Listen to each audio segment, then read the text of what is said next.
Boa noite a todos. Inicialmente, agradeço o convite efetuado à nossa instituição e nós vamos falar alguma coisa sobre o que nós temos de potencial para desenvolver no território brasileiro. Em primeiro lugar, vamos ver qual que é o significado da produção global de metais no mundo. Vejam que em 2005 nós tivemos uma produção de cerca de 250 bilhões de dólares no mundo. Em 2010, essa produção na mina passou para cerca de 620 bilhões de dólares. Isso sem considerar o valor que vai ser agregado depois na indústria extrativa, na indústria da transformação. Só em 2005, para vocês terem uma ideia, se nós acrescentarmos agora parte dos minerais energéticos, como o carvão e o urânio, o valor de produção dessa indústria foi, no mundo, de 910 bilhões de dólares, que se nós fôssemos atualizar para 2010, isso significaria, sem contar o petróleo e o gás, aproximadamente 2,2 trilhões de dólares. Então, esse é o potencial que nós temos que buscar a nossa parcela enquanto território para participarmos mais ativamente desse jogo.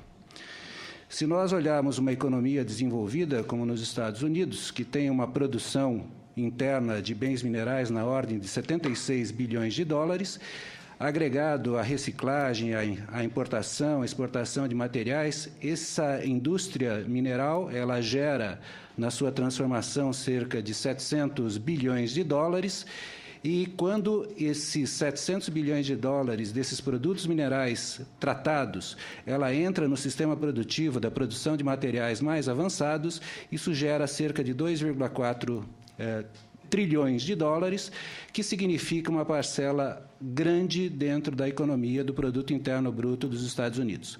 Então, é o que foi discutido um pouco aqui, que se nós aumentarmos, então, o tratamento, a produção, agregarmos valor à produção mineral, nós temos um potencial econômico enorme na indústria mineral. Essas são as principais minas que ocorrem no mundo. Nós olhamos assim e pensamos que ela tem uma distribuição mais ou menos aleatória em todo o planeta, mas, de fato, as grandes minas elas são relativamente restritas em algumas áreas. Podemos observar, por exemplo, aqui o cinturão andino, o oeste dos Estados Unidos, com uma grande quantidade de minas, o Canadá aqui também com uma grande quantidade de minas, e a Austrália e a África aqui também. Curiosamente, como já foi chamada a atenção pelo professor Marini, nós não temos tantas minas aqui como nós esperaríamos em termos da geologia no Brasil. Notem também que, depois de 2000, a descoberta de minas ao redor do mundo tem se tornado cada vez mais difícil, a custos mais elevados, e os minérios têm teores cada vez menores. Ou seja, traduzindo, está cada vez mais difícil se conseguir os bens minerais, mesmo aqueles que nós consideramos abundantes, como o ferro, por exemplo.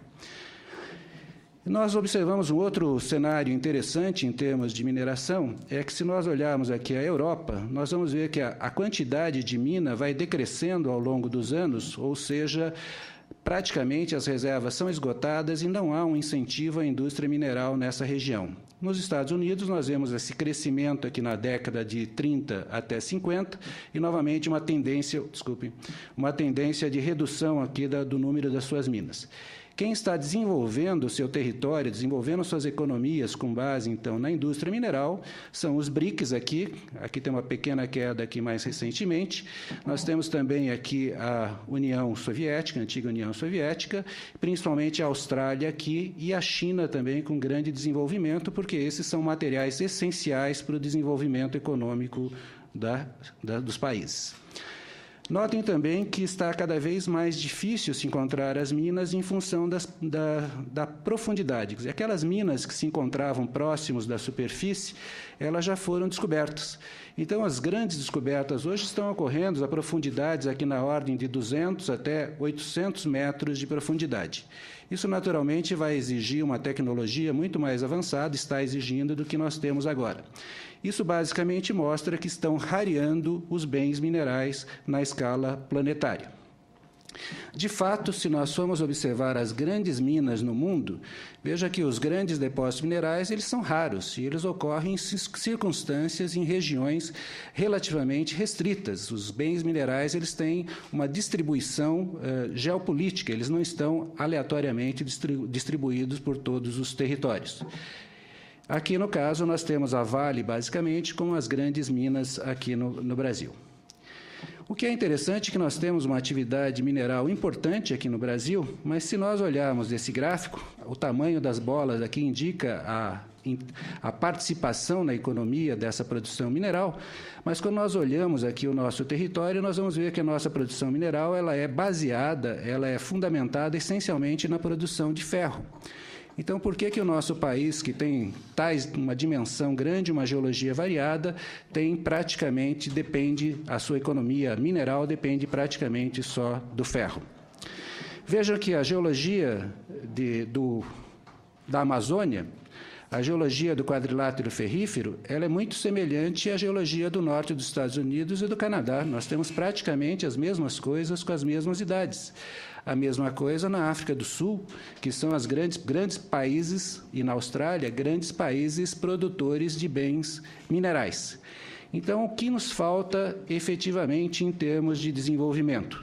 Se nós olharmos essa mesma área do Canadá, nós podemos ver aqui centenas de minas de diversos produtos, diversos metais, diversos materiais, enquanto que a nossa mesma geologia aqui fica restrita a 3 ou 4 pontos.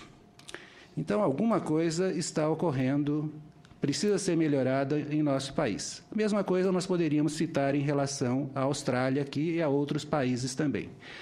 Veja que uma geologia idêntica do quadrilátero ferrífero, idêntica de Carajás, idêntica a outras áreas no Canadá, tem mais de 300 depósitos minerais.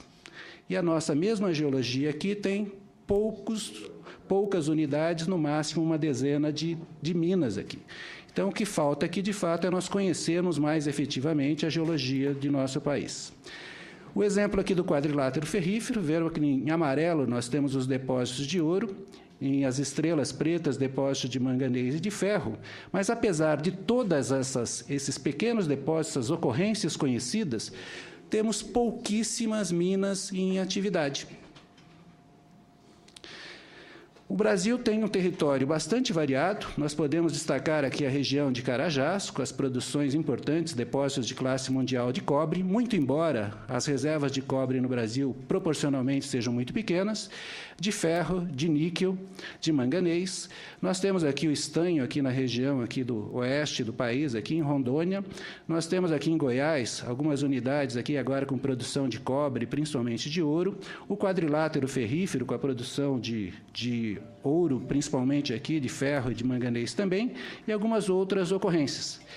Mas, de fato, nós não temos uma quantidade de minas tão significativa. Nós temos, na verdade, uma quantidade significativa de minas, mas são minas principalmente de bens materiais industriais, materiais que são utilizados na construção civil, essencialmente. O número de minas voltados para essa variedade de produtos que nós temos é relativamente insignificante no Brasil. Carajás, naturalmente, é uma área muito potencial, mas mesmo para toda essa extensão dessa área, há poucas minas em desenvolvimento nessa região, o que sugere que o nosso potencial ainda não foi totalmente utilizado.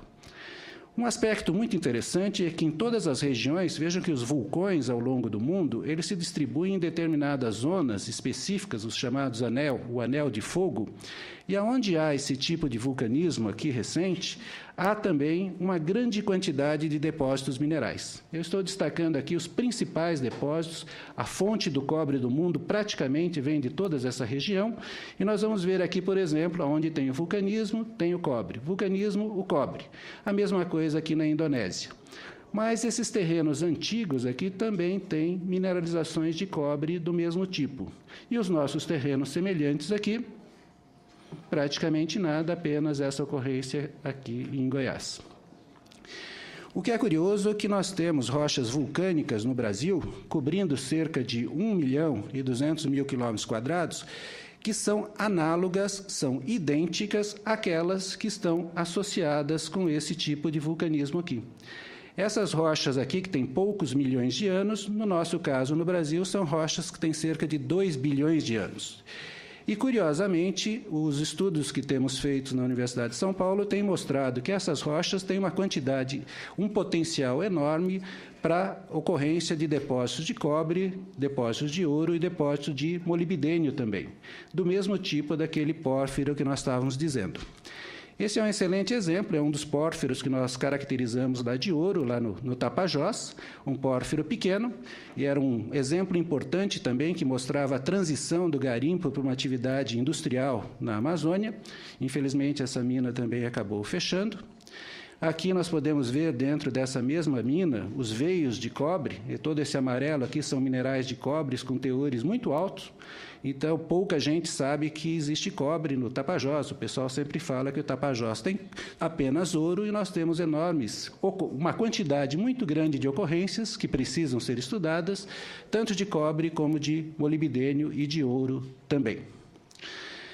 Um outro aspecto muito interessante para a gente pensar em termos de potencial: o Brasil é um país agrícola, produz muitos commodities agrícolas, e a produção de insumos, no caso aqui representado pelos fosfatos, insumos para a indústria agrícola, ela está praticamente estável desde os anos 80. Existe um aumento da produção aqui pela China, mas, essencialmente, existe uma redução dos principais produtores de insumos para a agricultura. A sua produção mineral está diminuindo, o que leva a supor que nós poderemos ter problemas no futuro, caso a gente não descubra mais depósitos minerais para a indústria agrícola.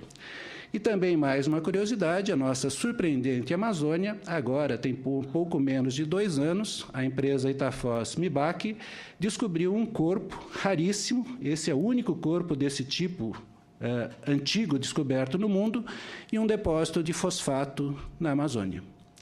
Um depósito razoavelmente grande, num contexto geológico absolutamente desconhecido, absolutamente diferente, que eu acho que resume bem qual é o potencial inexplorado que nós temos para a mineração no Brasil. Uma característica muito interessante é que nós vemos que o produto... Se o senhor puder mencionar em que lugar da Amazônia que é tão grande, seria interessante, por favor. É na parte sudeste do Pará. Próximo de Santana do Araguaia. Obrigado. O que é muito interessante em termos da demanda pelos commodities minerais é que, quando a renda per capita de um país aumenta, ocorre também um aumento da taxa de urbanização. A população se transfere mais para as cidades.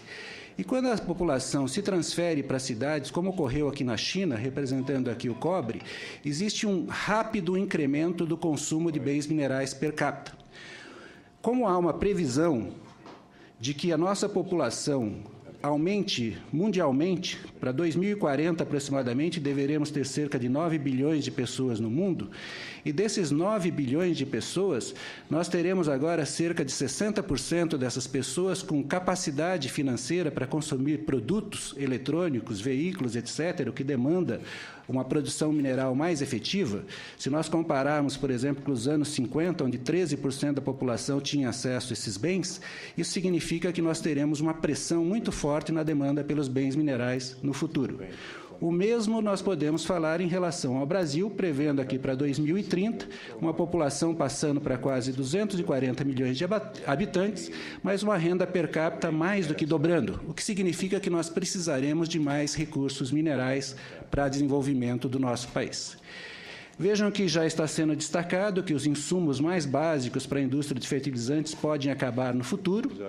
Se nós olharmos aqui, mesmo bens comuns, como o zinco, por exemplo, nós tínhamos reservas aqui para pouco mais de 150 anos, e hoje nos restam menos de 25 anos para produzirmos zinco. Os nossos depósitos estão acabando, então nós temos áreas novas para se desenvolver. Há um consenso entre as grandes empresas de mineração que nós temos que desenvolver novas províncias minerais, como a Amazônia, por exemplo, ou desenvolver novos modelos exploratórios em províncias conhecidas.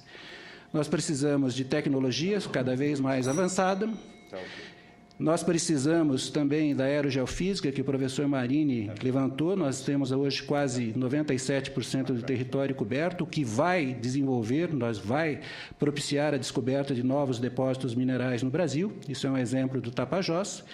As áreas de expansão onde a indústria mineral pode se desenvolver, são essas áreas verdes e principalmente a área azul. Então, a parte do centro-oeste, nordeste e a região norte, a região amazônica, são as áreas mais potenciais, mais desconhecidas para serem trabalhadas. Nós precisamos de infraestrutura, não adianta encontrarmos um grande depósito mineral aqui que sem energia e sem uma rede de transporte, nós não vamos viabilizar esses depósitos economicamente. E qual é a importância desse nosso setor? A indústria da transformação mineral no Brasil gera cerca de 130 bilhões de dólares e corresponde a 28% do PIB. Facilmente nós poderíamos expandir isso, pelo menos dobrar isso nos próximos anos, desenvolvendo a geologia. Ela é também importante na produção do saldo comercial, embora seja basicamente o ferro que produz esse saldo comercial, com cerca de 30 bilhões de dólares em 2012. Ela gera empregos. Cada emprego na indústria mineral gera 13 empregos. Em 2011, a indústria mineral gerou quase cerca de 2,5 milhões de empregos no Brasil. Então, esse é um potencial adicional que nós temos que desenvolver no nosso país. E veja que nós investimos muito pouco.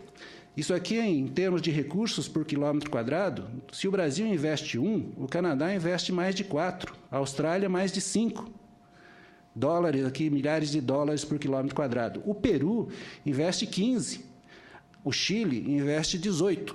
Então, é isso que nos falta um pouco para um melhor desenvolvimento da indústria mineral. O investimento no setor mineral do Brasil estava continuamente aumentando, tínhamos previsões otimistas para os próximos anos, mas quem é que desenvolve, quem é que encontra essas minas? Essencialmente as empresas pequenas. No mundo todo, são as pequenas empresas que vão conseguir gerar esses depósitos que depois serão repassados para as grandes empresas que vão explotar esses depósitos minerais. Esse novo marco regulatório, ele parece criar um problema exatamente aqui. Nós estamos atacando exatamente a base do sistema que pode nos trazer recursos importantíssimos para as próximas décadas, tanto recursos financeiros como de desenvolvimento do Brasil. Veja essa frase, essa é uma grande consultora, consultora das empresas de mineração, que ela diz exatamente isso. Enquanto trabalho de 2013, não está em discussão ainda o marco regulatório no Brasil, mas diz assim: enquanto o potencial mineral é muito importante, o impacto das políticas governamentais pode ser mais significativos ainda, no sentido de incentivar ou dissuadir a atividade mineral, que é exatamente o que está acontecendo agora. Essa mesma empresa define um índice mundial aqui de potencial político que incorpora diversos fatores, e veja que antes do marco regulatório, a posição do nosso país está aqui embaixo. Pouco mais, cerca de 40% é o nosso índice. Então, não é um índice favorável já para as empresas de mineração por razões diversas, incluindo infraestrutura, falta de mapeamento geológico básico, incluindo uma série de coisas. Se nós tivermos agora o cerceamento, dificultarmos a ação da base da pirâmide no desenvolvimento do produto mineral, nós certamente vamos diminuir esse potencial. E países produtores, isso aqui é uma província do sul da Austrália, faz exatamente o inverso. Investe dinheiro público para incentivar essas pequenas empresas a desenvolver a pesquisa, porque esses países dependem fortemente da indústria mineral.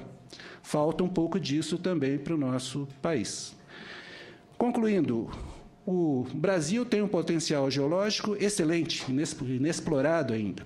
Há áreas muito pouco conhecidas geologicamente, e os trabalhos feitos por vários colegas, inclusive as equipes da USP, têm mostrado surpresas muito positivas.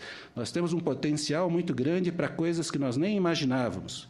Ainda há um baixo investimento de pesquisa mineral por quilômetro quadrado. Felizmente, como já foi destacado aqui, os levantamentos aerogeofísicos, que já foram feitos desde a década de 70 nesses países que produzem muitos minérios, somente agora, no ano 2012 e 2013, que estão sendo concluídos aqui no Brasil a sua primeira versão. Os mapeamentos ainda estão atrasados, mas estão avançando.